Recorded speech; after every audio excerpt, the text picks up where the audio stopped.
प्रिय विद्यार्थियों, आइए एक बार पुनः आपका हमारी क्लास में स्वागत है। और आज हम आपको कक्षा 10वीं की एनसीईआरटी की चौथे अध्याय यानी क्वाड्रेटिक इक्वेशन या द्विघात समीकरण की दूसरी एक्सरसाइज के कुछ बचे हुए प्रश्नों को कराते हैं। और यदि आपने हमारे चैनल को सब्सक्राइब नहीं किया है, पहली बार देख रहे हैं, तो सब्सक्राइब करें, क्योंकि हम आपको छठी से लेकर 10वीं तक की सभी एनसीईआरटी की पुस्तक के सॉल्यूशन आपको बता रहे हैं। और इस समय हम आपको कक्षा 10वीं के दो चैप्टर चला रहे हैं, एक चौथा है और एक छठा है।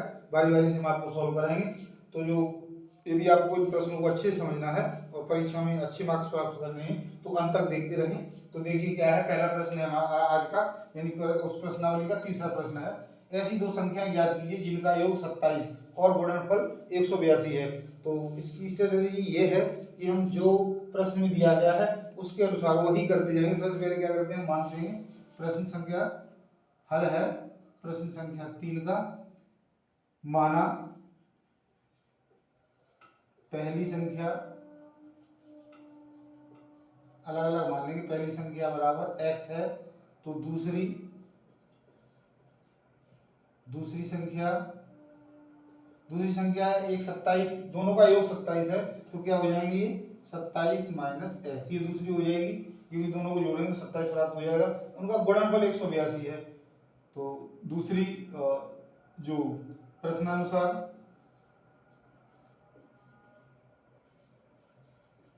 इनका गुणनफल है वो 182, तो x और 27 माइनस एक्स बराबर 182।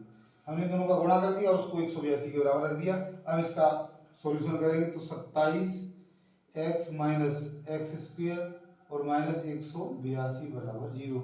हमने x का इसमें गुणा कर दिया, तो x और 27 का 27x हो गया, x का और x का x स्क्वायर हो गया। अब हम इसको माइनस 1 से गुणा कर दें, माइनस 1 से गुणा करने पर हमें फाइनल प्राप्त हो जाएगा एक्स स्क्वायर माइनस के 27x और प्लस के 182। अब हमने आपको पहले ही बताया है कि a और c यानी a 1 है और c 182, इनका गुणा यदि प्लस है तो बीच वाली संख्या का जो प्रोडक्ट है या जो बीच वाली संख्या है अर्थात 27 है, वो है जोड़ने पर प्राप्त होनी चाहिए। तो हमारा गुणनफल कितना है, 182 है। अब इसके ऐसे फैक्टर करें कि हमें 27 प्राप्त हो जाए। तो हम देखो किस प्रकार से इसको हल करते हैं वो आपको समझा देते हैं। आप पहले इनके फैक्टर कर लो, 2 × 18 2 × 2, इस तरीके से हम इसके फैक्टर कर लेंगे। तो ये है 7 से कट जाएगा, 7 एकम 7, बच गए 2, तो 7 × 21। अब ये 13 से ही कटेगा, तो इसके फैक्टर हो गए 2 गुणा में 7 गुणा में 13। अब ऐसे गुणनखंड करने हैं कि ये, तो देखो 13 दूनी 26, यानी एक ही पार्ट 26 हो गया, तो ये नहीं हो सकता। हम इसका 7 दूनी 14 गुणा में 13। अब 14 और 13 है, वो क्या है, हमें 27 प्राप्त होगा, तो इन्हीं को ले लेते हैं। तो एक्स स्क्वायर माइनस के 14x और माइनस के ही 13x प्लस 182 बराबर 0। अब यहाँ पर x कॉमन है, तो x माइनस के 14 और माइनस के यहाँ 13 कॉमन है, तो यहाँ पर आ जाएगा x। और जब पहले माइनस है तो अंदर की सभी सारी चीजें हो जाती है, हम यहाँ पर तो प्लस का x आएगा, माइनस 13 एकम 13, बच के कितने 13 5, तो 52 हो गए, 13 जो हो गए 52, अर्थात हमें प्राप्त हो गया x माइनस 13 और x माइनस 14 बराबर 0। अब हम यहाँ पर x माइनस 13 बराबर 0। अब हम इन दोनों को 0 क्यों रखते हैं, क्योंकि दो संख्याओं का गुणा 0 को बराबर यहाँ दिखाया गया है, तो उन संख्याओं में से 1 गुणा में 0 बराबर 0 या 0 गुणा में 0 बराबर 0, तो कोई भी दो संख्याएं जिनका गुणनफल 0 है, तो उनमें से कम एक जरूरी है कि वो 0 होगी, अर्थात दोनों भी 0 हो सकती है। तो एक वैल्यू होगी x माइनस 13 बराबर 0, अर्थात x बराबर 13, या x माइनस 14 बराबर 0, तो x बराबर 14। तो एक संख्या यदि हम इसको ले लें तो x बराबर 13 है, तो दूसरी संख्या क्या हो जाएगी 27 माइनस 13 अर्थात 14। तो दोनों संख्या क्या हो गई, 13 और 14, हमारा उत्तर प्राप्त हो गया। अगला प्रश्न है उसको देखते, इसी का दूसरा प्रश्न है।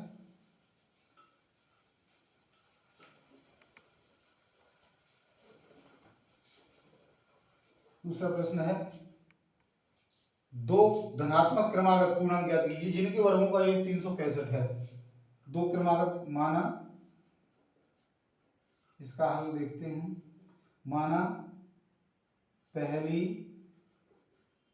संख्या या हम इसको पूर्णांक कह देंगे बराबर है x, तो दूसरा क्या हो जाएगा, दूसरा पूर्णांक यानी क्रमागत है तो इससे अगला होगा तो x प्लस 1। प्रश्नानुसार प्रश्न ने जो कहा है वही हम कर देंगे।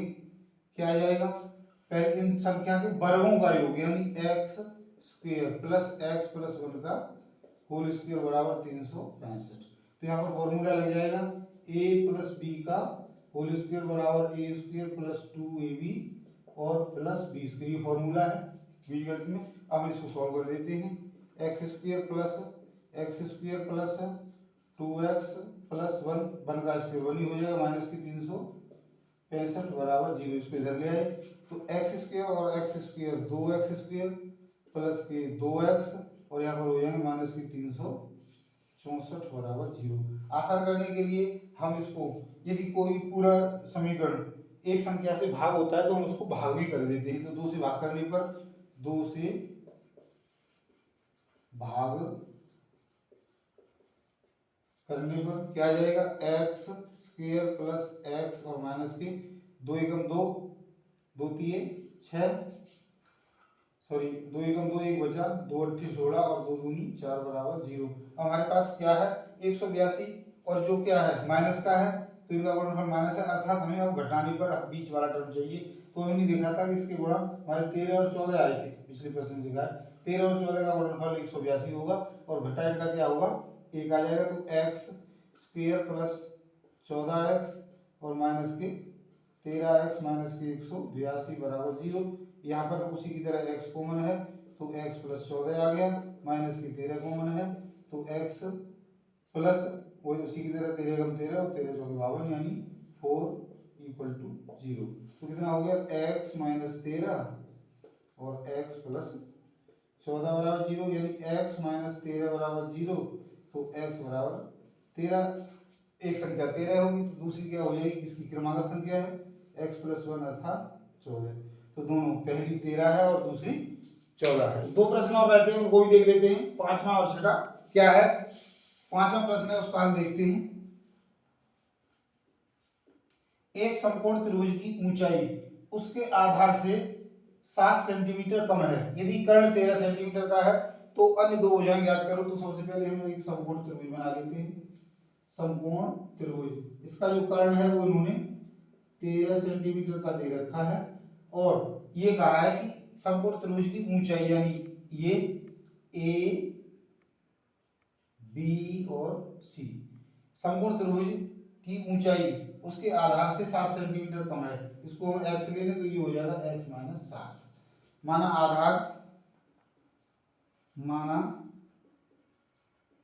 आधार बराबर 7 सेंटीमीटर है तो ऊंचाई या शीर्ष लंबी बोलते हैं, ये हो जाएगा x माइनस 7 सेंटीमीटर। अब हम इसके आधार पर कर देंगे कि समकोण त्रिभुज में पाइथागोरस प्रमेय से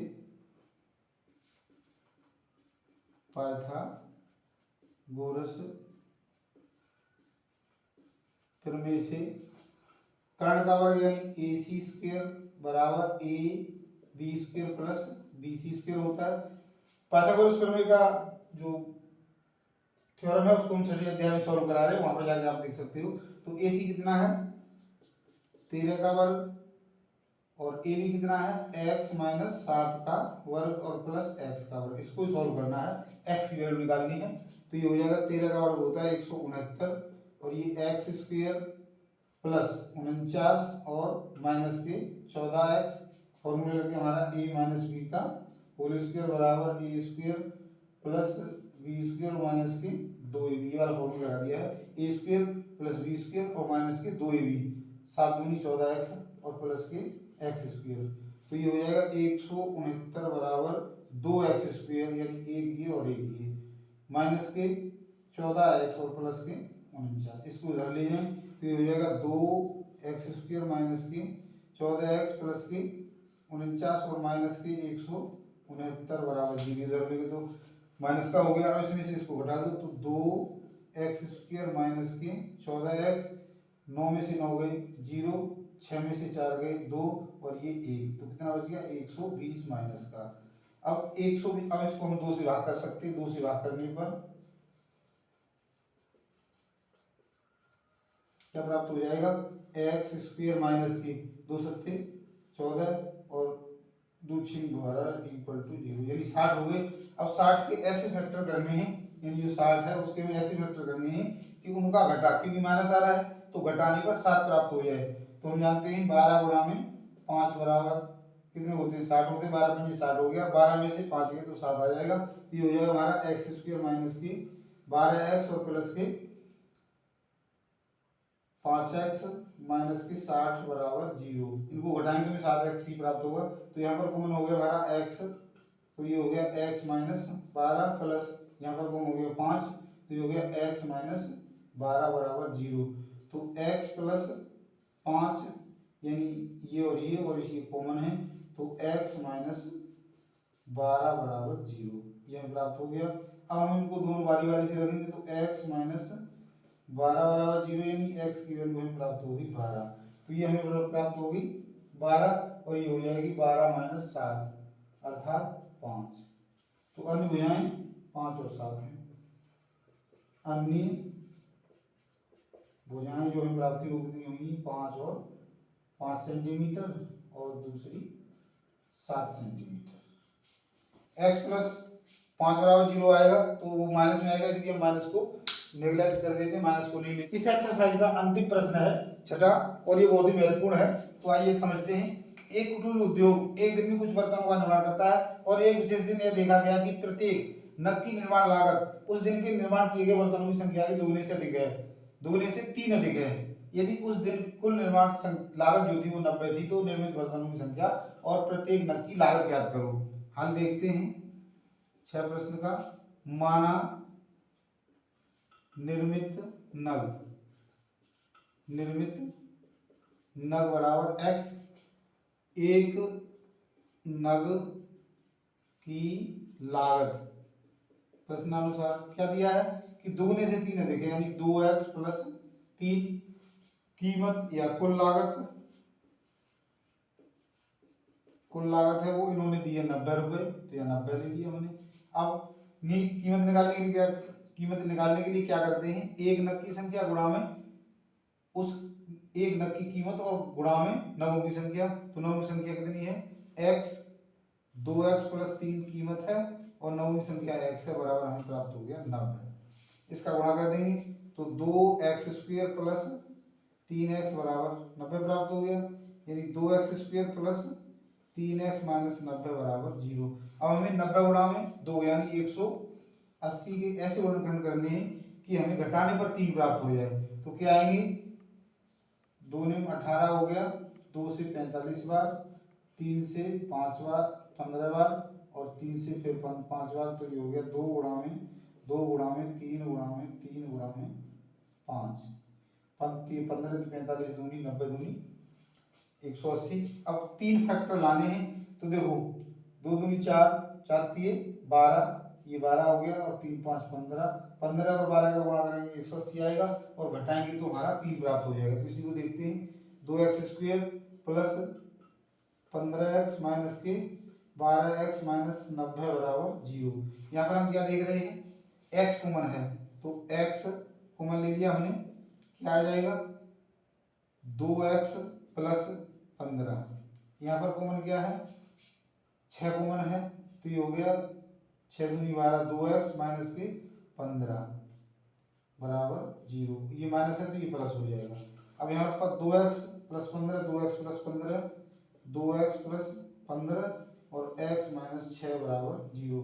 तो x माइनस 6 बराबर 0 अर्थात x की वैल्यू आ गई 6, अर्थात जो बर्तनों की कीमत है वो हमें क्या मिल गई 6। तो बर्तनों की संख्या है, बर्तनों की संख्या बराबर 6 और एक नग की लागत बराबर 6 गुणा में 2 जमा में 3। प्रश्नानुसार 6 दूनी 12 प्लस 3 यानी 15, तो ये 15 थी, 15 रुपए प्रति नग थी। और नवों की संख्या 6 थी। तो इस प्रकार हमने हमारी जो एक्सरसाइज थी प्रश्नावली 4.2 उसको कंप्लीट कर लिया है। कल यानी अगले वीडियो में हम आपको अगली एक्सरसाइज के कुछ प्रश्नों के साथ फिर मिलते हैं। तो आज के लिए इतना ही, धन्यवाद।